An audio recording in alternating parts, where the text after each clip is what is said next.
নমস্কার বন্ধুরা, মিঠুস ওভেনে আপনাদের সবাইকে স্বাগত জানাই। আজ আমি পটলের এক অভিনব রেসিপি নিয়ে চলে এসেছি। একবার খেলে মনে হবে যে না, কিছু একটা খেয়েছি। একটাতে মন ভরে না, এর স্বাদের ভাগ হবে না।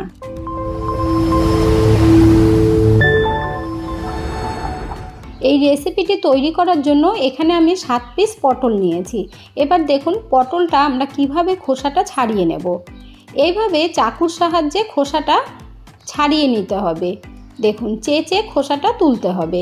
এইভাবে সবকটা পটল আমি খোসা ছাড়িয়ে নেব। দেখুন খুব সুন্দর করে কিন্তু খোসাটা উঠে যাবে। আর যদি আমরা পুরোটা খোসা ছাড়িয়ে ফেলি তাহলে কিন্তু রেসিপিটা তৈরি করতে অসুবিধে হবে। এখানে দেখুন বন্ধুরা, আমি বটি নিয়ে বসে গেছি। প্রথমে পটলের দুই দিকটা কেটে নেব। তারপর দেখুন ঠিক আমি যেভাবে কাটছি এইটা আপনারা অবশ্যই কিন্তু একটু খেয়াল করবেন। এইভাবে অল্প অল্প করে দুদিক থেকেই কেটে নিতে হবে। দেখুন কত সুন্দর করে কেটে নিয়েছি। এইভাবে কিন্তু আপনারাও কেটে নেবেন। এই রকম ফাঁকা রাখতে হবে, তবেই কিন্তু ভালো হবে। এইভাবে সবকটা পটল আমার কাটা হয়ে গেছে। দেখুন কত সুন্দর লাগছে পটলগুলো দেখতে। এবার আমি যেই কাজটা করব, দেখুন ভালোভাবে চামচের সাহায্যে এইভাবে কিন্তু মাঝখান থেকে বার করে নিতে হবে এই পটলের দানাগুলো। ঠিক এইভাবেই করবেন। আর আপনারা চাকু দিয়ে যদি কাটতে পারেন তাহলে কাটবেন, না হলে বটি দিয়ে কাটলেই কিন্তু সুবিধে হবে। আর এই পটলের যে ওপরের খোসাটা আমি রেখেছি সেটা কিন্তু আমরা ফেলবো না বন্ধুরা, সেটাও কিন্তু কাজে লাগবে। দেখুন কতটা জায়গা করে নিয়েছি, কত সুন্দর করে। এইভাবে সবকটা পটল আমি কেটে নেব। দেখুন সবকটা পটলের দানা বের করা হয়ে গেছে। এখন আমরা একটা পুর তৈরি করে নেব। তার জন্য এখানে আমি 250 গ্রাম পনির নিয়েছি। আপনাদের যদি ঘরে তৈরি ছানা থাকে সেটা দিয়েও করতে পারেন। এখানে আমি একটা মিক্সির জার নিয়েছি। এর মধ্যে দিয়ে দিচ্ছি পটলের কেটে রাখা বাকি অংশটা। এর সাথেই আমি পনিরগুলো দিয়ে দিচ্ছি। পটলের এই রেসিপিটি কাউকে একবার তৈরি করে খাওয়াবেন, 4 থেকে 5টা পটল তো খেয়েই নেবে, এতটাই অসাধারণ হয়। এখানে দেখুন আমি 2টো কাঁচা লঙ্কা দিয়ে দিলাম আর অল্প করে জল দিয়ে দিচ্ছি। ঝালটা কিন্তু আপনাদের আন্দাজ মতো দেবেন। এখন এই পনিরের একদম স্মুথ পেস্ট তৈরি করে নেব। এখন আমরা একটা স্পেশাল মশলা তৈরি করব। তার জন্য এখানে ফ্রাই প্যান বসিয়ে দিয়ে দিচ্ছি 1 টেবিল স্পুন গোটা ধনিয়া, দিয়ে দিচ্ছি 1/2 টি স্পুন গোটা জিরে। এর মধ্যে এখন দিচ্ছি 5টা ছোট এলাচ, 1 ইঞ্চি দারচিনি, দিয়ে দিচ্ছি 2 টেবিল চামচ গোবিন্দভোগ চাল। এই গোবিন্দভোগ চালটা দিলে বন্ধুরা এতটা সুন্দর গন্ধ আসে আর এত টেস্টি হয় এই রেসিপিটা, আপনারা অবশ্যই কিন্তু একবার ট্রাই করবেন। এই মশলাগুলো ভাজার সময় দেখবেন খুব সুন্দর একটা গন্ধ বেরিয়েছে, তখন কিন্তু নাবাতে হবে। এই মশলাটা ড্রাই রোস্ট করতে 40 থেকে 50 সেকেন্ড সময় লাগবে। এখানে আমি গ্যাস বন্ধ করে দিয়েছি, এবার নামিয়ে নিচ্ছি। মশলাটা ঠান্ডা হওয়ার জন্য এখানে আমি একটা বাটির মধ্যে ঢেলে নিচ্ছি, তারপর আমরা গুঁড়ো করে নেব। এখানে দেখুন মশলা ঠান্ডা হয়ে গেছে, আমি গুঁড়ো করে নিয়েছি। দেখুন গুঁড়ো করা হয়ে গেছে। এখানে অন্য একটা বাটি নিয়ে নিয়েছি, তার মধ্যে একটা স্ট্রেনার বসিয়ে মশলার গুঁড়োটা ঢেলে দিচ্ছি। এইভাবে মশলার গুঁড়োটা একটু চেলে নিলে তাহলে এর মধ্যে যে দানা দানা থাকে কিংবা খোসা থাকে সেটা বেরিয়ে যাবে। তাহলে খাওয়ার সময় মুখে পড়বেও না আর খেতেও খুব ভালো লাগবে। দেখুন এলাচের কিছু খোসা আর গোটা ধনিয়ার কিছু খোসা সেটা বেরিয়ে গেছে। এখন এই মশলাটা কত সুন্দর একটা পাউডার তৈরি হয়ে গেছে। দেখুন এই মশলাটাকে ঢেকে রেখে দিতে হবে, তাহলে এর গন্ধটা থেকে যাবে। এবার আমরা তৈরি করব পুর। গ্যাসের ওপর একটা ফ্রাই প্যান বসিয়ে দিয়েছি আর 1 টিস্পুন সাদা তেল দিয়ে দিলাম। এখন এই ফ্রাই প্যানটাকে ধরে এইভাবে তেলটা ঘুরিয়ে দিতে হবে। দিয়ে দিচ্ছি এর মধ্যে 1/2 টিস্পুন আদা বাটাটা দিয়ে একটু নাড়াচাড়া করতে হবে। আর এর মধ্যে আমি অল্প একটু জল দিয়ে দেবো, না হলে কিন্তু আদাটা পুরো গায়ে ছিটে যাবে।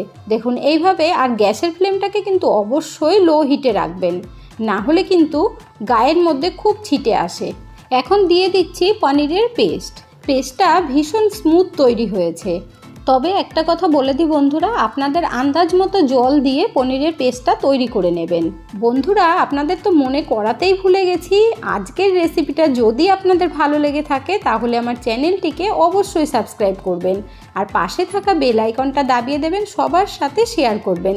একটা লাইক করতে ভুলবেন না কিন্তু। দেখুন এখানে কত সুন্দরভাবেই জলটা টেনে যাচ্ছে আর খুব সুন্দর কিন্তু পুরটা তৈরি হয়, খেতেও দুর্দান্ত লাগে। বন্ধুরা, এই পটলের নিরামিষ রেসিপিটা যে কোনো নিরামিষ দিনে আপনারা তৈরি করে খেতে পারেন। আপনারা যদি কোনো পুজোতে কিংবা কোনো উপোসের দিনে বানাতে চান তাহলে সন্দুক লবণ ইউজ করবেন। এখানে আমি লবণ আন্দাজ মতো দিয়ে দিয়েছি, আর যেহেতু আমার ঘরে গুড় নেই তার জন্য আমি একটা বাতাসা দিয়ে দিলাম। এই পনিরের পুরটা কিন্তু একটু মিষ্টি মিষ্টি হলে খেতে ভালো লাগবে। আমরা যেই মশলাটা তৈরি করে রেখেছিলাম বন্ধুরা, এখানে আমি 1 টেবিল স্পুন দিয়ে দিলাম। এবার এই মশলাটাকে খুব ভালোভাবে মিশিয়ে দেব পনিরের সাথে। তারপর একদম শুকনো শুকনো করে তৈরি করতে হবে। এই পনিরের পুরের মধ্যে আমি কিশমিশ দেব, তার জন্য 10 থেকে 12টা কিশমিশ টুকরো করে কেটে নিয়েছি। এখন এই কিশমিশগুলো এই পনিরের মধ্যে দিয়ে দিচ্ছি, আর পনিরের জলটা কিন্তু একদম শুকিয়ে নিতে হবে। তারপর খুব ভালোভাবে নাড়াচাড়া করে দিচ্ছি। এই সময় গ্যাসের ফ্লেমটাকে লো টু মিডিয়াম হিটে রেখেই কিন্তু তৈরি করে নেবেন, না হলে নিচ থেকে লেগে যাবে। এই পুরটাকে আর বেশি টানানো যাবে না, তাহলে কিন্তু একদম শক্ত হয়ে যাবে। এখন গ্যাস বন্ধ করে দিলাম, এবার নামিয়ে নেব। চলুন বন্ধুরা, এখন আমরা পটল ভেজে নেব। এখানে আমি কড়াইয়ের মধ্যে সর্ষের তেল দিয়ে দিচ্ছি, একটু বেশি করে দিতে হবে। এই 3 টেবিল চামচ দিলেই কিন্তু হয়ে যাবে। এর মধ্যে এখন অল্প করে নুন দিয়ে দিচ্ছি, কারণ আমরা নুন মাখাবো না পটলের মধ্যে, তার জন্য। এখানে দেখুন পটলগুলো দিয়ে দিলাম, আর হালকা করে ভেজে নিতে হবে। এই পটলগুলোকে উল্টে পাল্টে অল্প নরম করে ভেজে নেব। এখানে দেখুন কত সুন্দর করে ভেজে নিয়েছি। এবার তেল ঝরিয়ে তুলে নিচ্ছি। পটলটা বেশি ভাজলে তাহলে কিন্তু পুরটা ভরতে খুব অসুবিধে হবে। এখন এই পটলটাকে ঠান্ডা করে নিয়ে তারপরে পুরটা ভরে নেব। এখন এই পুরটা আমি একটা বাটির মধ্যে ঢেলে নিচ্ছি। এই পুরটা কিন্তু একদম ঠান্ডা হয়ে গেছে। এখানে আমি পটল নিয়ে নিয়েছি, পুর ভরার জন্য একদম রেডি। বন্ধুরা, রেসিপিটা কিন্তু অবশ্যই একবার ট্রাই করবেন, তারপরে কমেন্ট করে জানাবেন যে আপনাদের কেমন লাগলো। এখানে দেখুন পুরটা ঠান্ডা হওয়ার পরে কিন্তু অনেকটাই টাইট হয়ে গেছে। এখন এই পুরটাকে হাত দিয়ে একটু মেখে নিতে হবে। তারপরে কিছুটা নিয়ে হাতের মধ্যে দেখুন একটু লম্বা করে নিতে হবে। আর তার আগে আপনাদেরকে দেখিয়ে দিচ্ছি যে পটল ভাজাটা কতটা সুন্দর হয়েছে। এই পটলগুলো কিন্তু এরকম একটু শক্ত থাকতে হবে। এবার দেখুন একটু লম্বা করে নিয়ে তারপরে পটলের মধ্যে ভরে দিচ্ছি। এইভাবে চেপে চেপে পনিরটাকে খুব সুন্দর করে ঠেসে ভরে দেবেন। দেখুন এইভাবে আঙুল দিয়ে একটু ঠাসলেই কিন্তু হয়ে যাবে। আর একটু উঁচু উঁচু করে রাখবেন, তাহলেই কিন্তু দেখতে দারুণ লাগবে, খেতেও ভীষণই ভালো লাগে। আর আশা করছি এই রেসিপিটা আপনাদের ভীষণ পছন্দ হবে। এখানে দেখুন এক টুকরো কিশমিশ ওপর থেকে দিয়ে দিলাম, আর কতটা সুন্দর লাগছে। এইভাবে কিন্তু আমি সবগুলো তৈরি করে নেব। এইখানে দেখুন বন্ধুরা, সব কটা পটল আমার তৈরি করা হয়ে গেছে। আর দেখতে কি লোভনীয় লাগছে বলুন তো বন্ধুরা। পটলের তরকারি, পটল পোস্ত এইসব খেয়ে খেয়ে আমরা বোর হয়ে যাই। এরকম ডিফারেন্ট কিছু যদি বানানো যায় তাহলে বলুন তো বন্ধুরা কেমন লাগে, আর সবাই দেখবেন অবাক হয়ে যাবে। বন্ধুরা, এখন আমরা গ্রেভি তৈরি করব। তার জন্য সর্ষের তেল আরেকটু দিয়ে দিয়েছি, আর 2টো তেজপাতা দিয়েছি। এর মধ্যে দিয়ে দিলাম মৌরি। মৌরিটা কিন্তু শরীরের পক্ষে ভীষণ উপকারী। দিয়ে দিয়েছি 2টো কাঁচা লঙ্কা আর 1 চামচ আদা বাটা। তার মধ্যে দিয়ে দিয়েছি অল্প করে একটু জল। এবার দেখুন খুব ভালোভাবে কষিয়ে নেব। আর গ্যাসের ফ্লেমটাকে একদম লো হিটে দিয়ে রাখবেন, না হলে গায়ে ছিটে যাবে। এখানে দেখুন দিয়ে দিচ্ছি টক দই। এখানে আমি 3 চামচ টক দই দিয়েছি।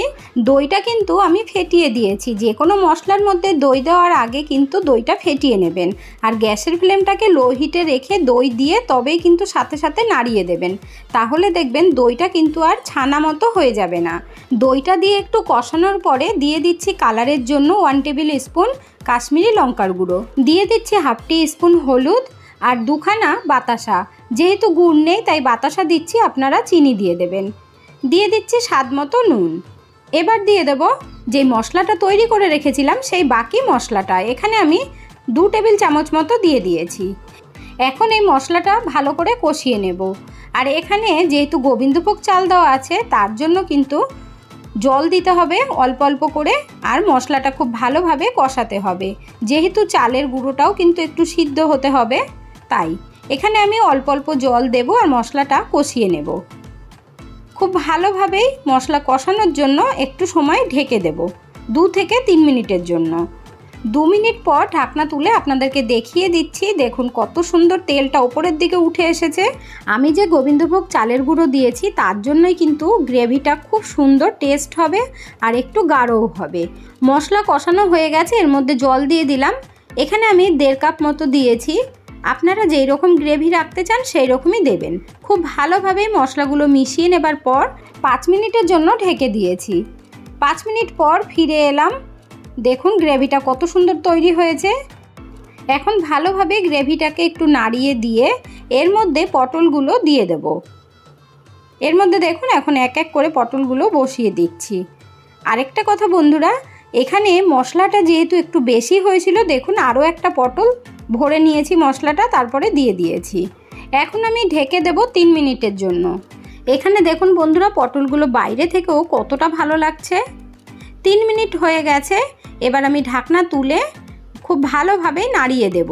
আর যেহেতু পুরটাও রেডি একদম তৈরি করা আর পটলগুলো ভেজে নেওয়া, তার জন্য কিন্তু খুব টাইম নিয়ে রান্নাটা করতে হয় না। আর দেখুন পুরগুলো কিন্তু একটুও বাইরে বেরিয়ে যায়নি, কত সুন্দর পটলের মধ্যেই রয়েছে। আর দেখতে কতটা অসাধারণ হয়েছে বলুন তো বন্ধুরা। এই নিরামিষ পুমালি পটলের রেসিপিটা তৈরি করে ঠাকুরের সামনে ভোগ লাগাতে পারবেন। এই পটলের রেসিপিটা খাওয়ার পরে মনে হবে সত্যি কিছু একটা খেয়েছি। এখানে দেখুন তৈরি হয়ে গেছে। এবার আমি সার্ভ করে নিচ্ছি। হঠাৎ করে বাড়িতে কোনো গেস্ট চলে এলে এই রেসিপিটা তৈরি করে পোলাও, লুচি, পরোটার সাথে সার্ভ করতে পারবেন। এতক্ষণ ধৈর্য ধরে ভিডিওটি দেখার জন্য অসংখ্য ধন্যবাদ। ভালো থাকবেন, সুস্থ থাকবেন। দেখা হচ্ছে পরের ভিডিওতে। Thank you.